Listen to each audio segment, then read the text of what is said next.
جب ہم نے فرشتوں کو حکم دیا کہ آدم کو سجدہ کرو تو سب نے سجدہ کیا مگر ابلیس نے نہ کیا،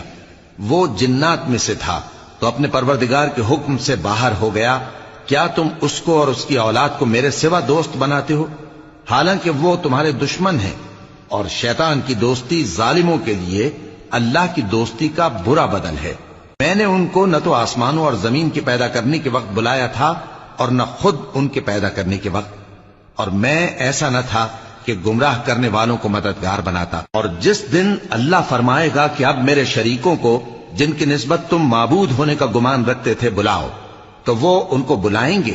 مگر وہ ان کو کچھ جواب نہ دیں گے، اور ہم ان کے درمیان ہلاکت کی ایک جگہ بنا دیں گے، اور گناہگار لوگ دوزخ کو دیکھیں گے تو یقین کر لیں گے کہ وہ اس میں پڑنے والے ہیں، اور اس سے بچنے کا کوئی راستہ نہ پائیں گے۔ اور ہم نے اس قرآن میں لوگوں کے سمجھانے کے لیے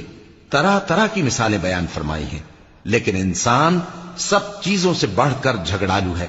اور لوگوں کے پاس جب ہدایت آ گئی تو ان کو کس چیز نے منع کیا کہ ایمان لائیں اور اپنے پروردگار سے بخشش مانگیں، بجز اس کے کہ اس بات کے منتظر ہوں کہ انہیں بھی پہلوں کا سا معاملہ پیش آئے یا ان پر عذاب سامنے سے آ جائے۔ اور ہم جو پیغمبروں کو بھیجا کرتے ہیں تو صرف اس لیے کہ لوگوں کو اللہ کی نعمتوں کی خوشخبریاں سنائیں اور عذاب سے ڈرائیں۔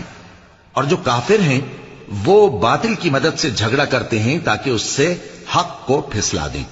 اور انہوں نے ہماری آیتوں کو اور جس چیز سے ان کو ڈرایا جاتا ہے اسے ہنسی بنا لیا ہے۔ اور اس سے بڑھ کر ظالم کون، جس کو اس کے پروردگار کی آیات کے ذریعے سمجھایا گیا تو اس نے ان سے منہ پھیر لیا، اور جو اعمال وہ آگے کر چکا اس کو بھول گیا۔ ہم نے ان کے دلوں پر پردے ڈال دیے کہ اسے سمجھ نہ سکیں، اور کانوں میں ثقل پیدا کر دیا ہے کہ